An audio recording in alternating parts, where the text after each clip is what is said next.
Dear स्टूडेंट, क्लास 11th and B, आपका टॉपिक है yama. Yama is the first element of the stages yoga. Through the practice of yama one can obtain from doing things that keep one's mind involved in the indiscriminate struggle for survival। अष्टांग योग का प्रथम तत्व यम है। यम के अभ्यास द्वारा एक व्यक्ति ऐसी बातों को करने से दूर रह सकता है जो उस व्यक्ति के मन को उत्तरजीवी होने की अवस्था के लिए विवेकहीन संघर्ष में उलझाए रखती है। Yama consist of 5 moral codes of the conduct according to Maharshi Patanjali. There are 5 yama is ahimsa और नॉन वॉयलेंस, सत्य और ट्रूथफुलनेस, अस्त्य और the non stealing, brahmacharya and the the brief explain of yama is given below. Yama का पालन करने वाला व्यक्ति हिंसा से दूर रह सकता है। यम में 5 आचार संहिताएं शामिल होती है। महर्षि पतंजलि के अनुसार यम 5 होते हैं, अर्थात अहिंसा, नॉन वॉयलेंस, सत्य, ट्रूथफुलनेस, अस्त्य, नॉन सेटलिंग, ब्रह्मचर्य व अपग्रह। इन नियमों को संक्षिप्त व्याख्या निम्नलिखित है। फर्स्ट पॉइंट आपका अहिंसा। अहिंसा और non violence. It means one must keep away from causing harm to any organism of human being. Anxiety, jealousy, hate, anger and such type of the two negative emotions are included in violence, so we must remain away from these emotions. We must not injure anyone. We must not speak ill of others. We must not display any negative emotion. There must be love, affection and regard for human being as well as for other creatures।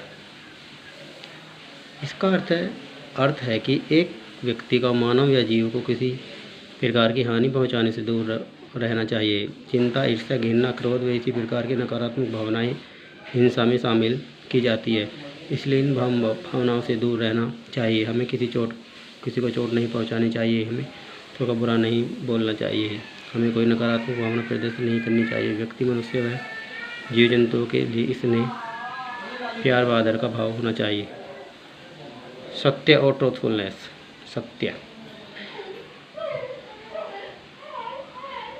Is very important. According to the satya, we must be truthful in thought, word and dead.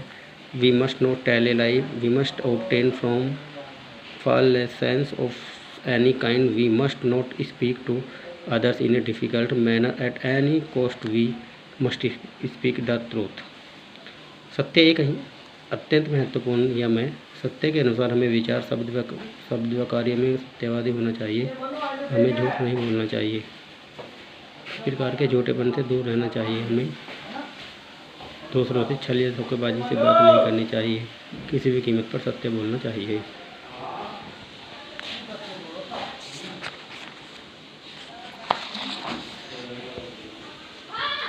Next point है asteya. Asteya is a means non telling the proportionality of use other objective money or thought for our own benefit is a settling we must abstain from it।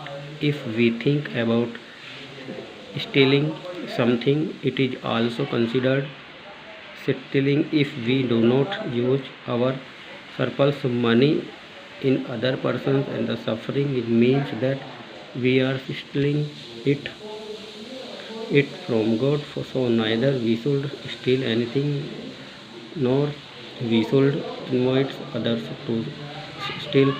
We should feel satisfied with whatever God has given to us।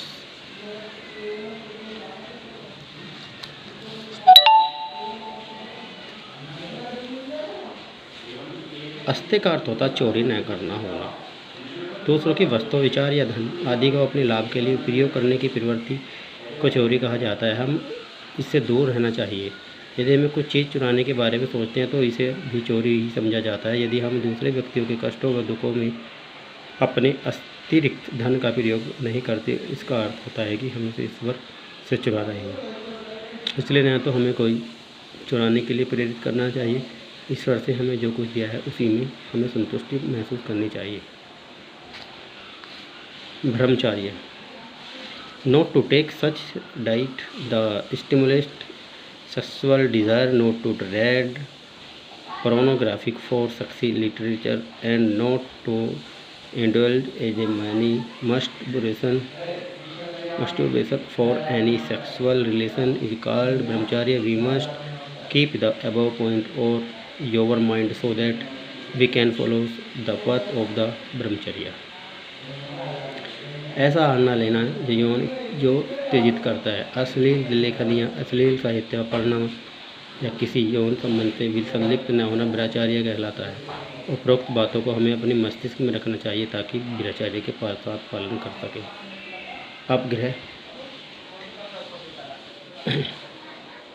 अपग्रह means to collect money and the property for self interest and own the country. A Partigraha means to lead a life within minimum requirements. It is an attitude of mind that does not consider anything to be our own. We should not desire the for physical pleasure. We must follow अपग्रह। परिग्रह का अर्थ धन व संपत्ति को अपने स्वार्थ के लिए इकट्ठा करना है। इसके विपरीत अर्थात अपग्रह का अर्थ कम आवश्यकताओं के साथ जीवन व्यतीत करना। यह मस्तिष्क की एक अभिवृत्ति एटीट्यूड होती है जो यह नहीं सोचती कि कोई भी चीज़ हमारी अपनी है। हम भौतिक सुखों की इच्छा नहीं करनी चाहिए, इसलिए हमें अपग्रह का पालन करना चाहिए। नेक्स्ट है niyama. Niyama are related to individual body and the sense. Niyama are also ethyl practice as yama. There are 5 main names such as santosh, tap, sadhana and the iswar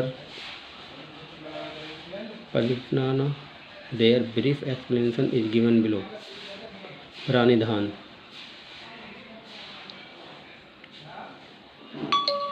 नियम व्यक्ति के शरीर व ज्ञानेंद्रियों से संबंधित होते हैं। नियम यम की तरह ही नैतिक अभ्यास का कार्य करते हैं। नियम 5 होते हैं जैसे शौच, संतोष, तप, स्वाध्याय व ईश्वर प्राणिधान। इसका संक्षिप्त विवरण निम्नलिखित है।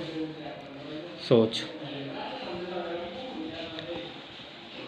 शौच means purity. We must be clean physically as well as mentally. We must keep our body clean externally as well as internally. सोच का अर्थ शुद्धता। हमें शारीरिक और मानसिक रूप से शुद्ध होना चाहिए। हमें अपना शरीर बाहरी तथा आंतरिक रूप से साफ व स्वच्छ रखना चाहिए। योग में आंतरिक अंगों की शुद्धता पर विशेष बल दिया जाता है। आंतरिक अंगों की शुद्धता के लिए 6 शुद्ध क्रियाएं हैं। षष्ठक्रम जैसे नेति क्रिया, कपाल भाती क्रिया, ज्योति क्रिया आदि।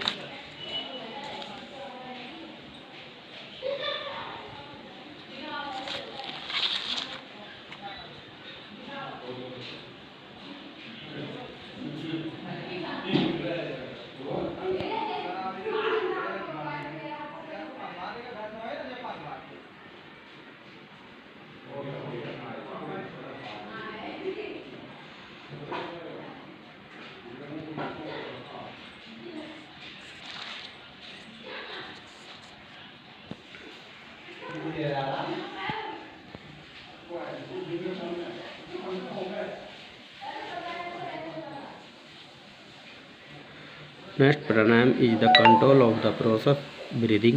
It means the appropriate continue over inhalation and exhalation.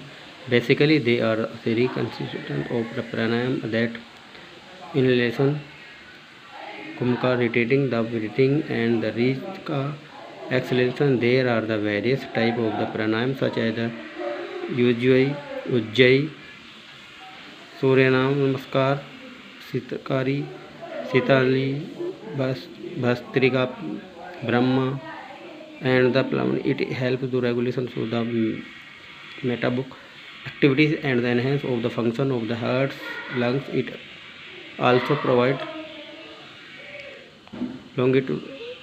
longevity of life. प्राणायाम श्वसन प्रक्रिया का नियंत्रक होता है। इसका अर्थ सांस को अंदर ले जाने व बाहर निकालने पर उचित नियंत्रण रखना। मूल रूप से प्राणायाम के 3 घटक हैं: puraka inhalation, kumbhaka reading the breathing, rechaka inhalation होते हैं। प्राणायाम के विभिन्न प्रकार होते हैं, जैसे उज्जयी, सूर्यभेद, शीतकारी, शीतली, भस्त्रिका, भ्रामरी, मूर्छा व पिलानी। यह चयापचय क्रियाओं में सहायता करता है तथा हृदय व फेफड़ों की क्रियाओं में वृद्धि करता है। यह जीवन को दीर्घायु भी बनाता है। प्रत्याहार।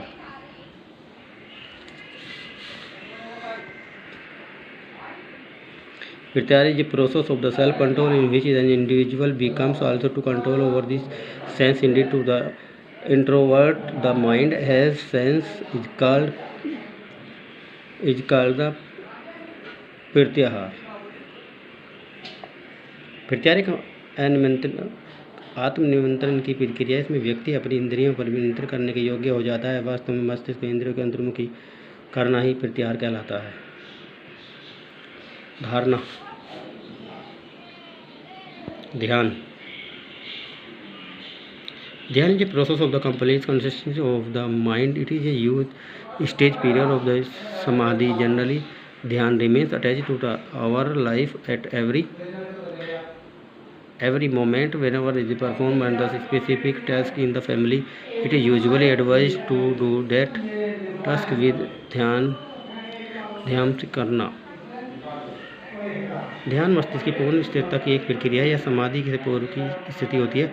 ध्यान प्रत्येक पल हमारे जीवन में जुड़ा रहता है। जब परिवार से हम कोई विशेष कार्य करते हैं तो यह सुझाव दिया जाता है कि कार्य की ध्यान में करना, लेकिन हम इसको उचित अर्थ नहीं समझते। वास्तव में बिना किसी विषयांतर के एक समय के दौरान मस्तिष्क की पूर्ण एकाग्रता का ध्यान कहलाता है। समाधि। The union of the individual is a soul with the experience soul is called samadhi. Samadhi is also called the checking the destruction of all the impulse of mind. ध्यान मस्तिष्क की पूर्ण स्थिरता एक प्रक्रिया है। समाधि से पूर्व की स्थिति होती है। ध्यान प्रत्येक पल हमारे जीवन में जुड़ा रहता है। जब हम परिवार में कोई विशेष कार्य करते हैं तो प्राय सुझाव दिया जाता है कि कार्य को ध्यान से करना, लेकिन इसका उचित अर्थ नहीं समझते। वास्तव में बिना किसी विषयांतर डाइवर्जेंस के समय के दौरान मस्तिष्क की एकाग्रता ध्यान होती है।